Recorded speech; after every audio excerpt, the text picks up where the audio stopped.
Do you know the reality of starting your own telemedicine practice? I've helped many people through the years with starting their own medical practices, and it's really always very surprising to me how many people are surprised by how difficult it is to start their own practice, their own medical business. So, in this video, I'm going to lay out some things to really think about so you can truly be prepared as you're starting on your entrepreneurial venture.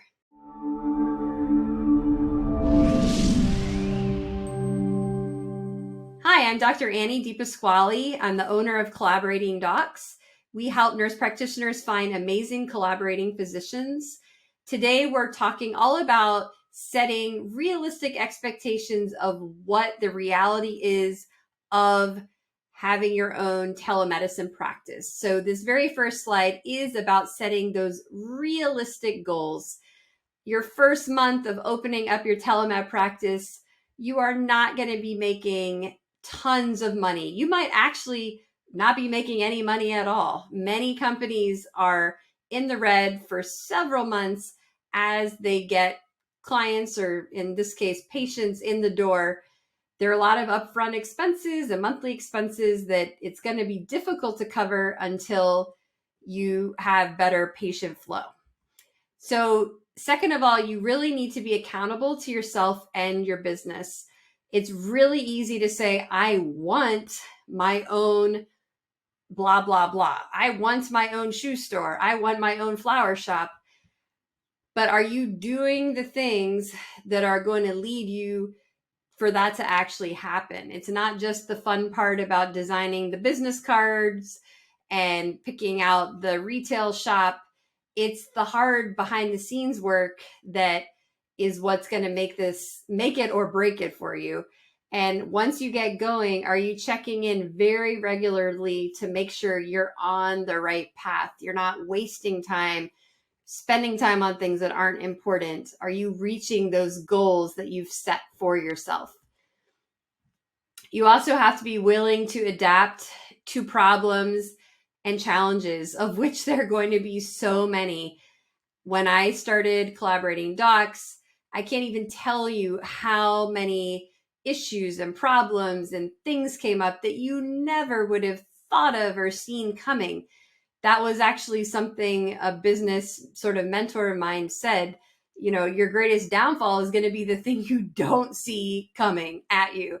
So you cannot prepare for every possibility, but when they happen, you have to be ready to just jump into action and fix whatever that issue is.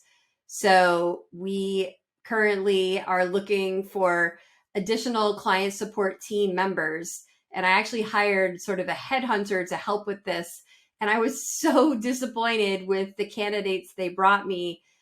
It actually energized me to go out and find people on my own. So I became the headhunter myself. And ironically, it went a million times better. So that's just an example of you meet a roadblock and you just have to find a way around it. You always have to go above and beyond. You're not checking boxes for a paycheck. You're not at your job. You are the boss. You're the employer. You are in charge. This is everything. It's your baby, right? I have 4 kids. So children are your prized, proudest thing in your life, right? You created them, you raised them, you try to instill good values in them. A business that you start from scratch is not unlike that. Obviously, I'm not trying to compare having a telemed practice to having a child exactly, but it's a similar concept that you're driving this ship in the direction you want it to go. You could be the world's best parent, you could be the world's worst parent, you could be the world's best employer and entrepreneur and business person. It's all in your hands. So think about that. Every little choice you're making along the road is going to influence where this whole entity that you're creating is going to go. And lastly, being a failure actually could lead to eventual success in the same business you have, or possibly another. I have had many businesses myself. I sold skincare products on Amazon.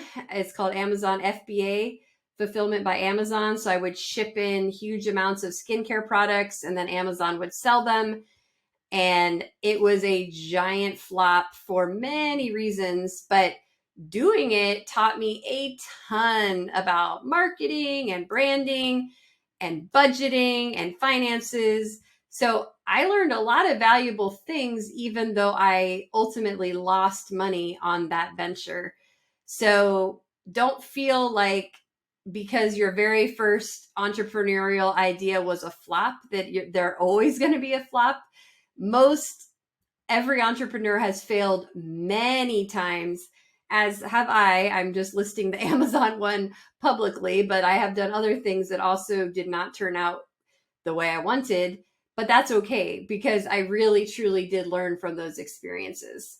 So get out there. You can make it happen. It's really in your discretion of how you're going to just jump in, tackle those obstacles, overcome the challenges, and make this telemed practice the way you want it to be. So I wish you all of the best. If you're looking for a collaborating physician, please look at the link in the description below for collaborating docs. We'd love to help you. And I will see you next time. Have a wonderful day.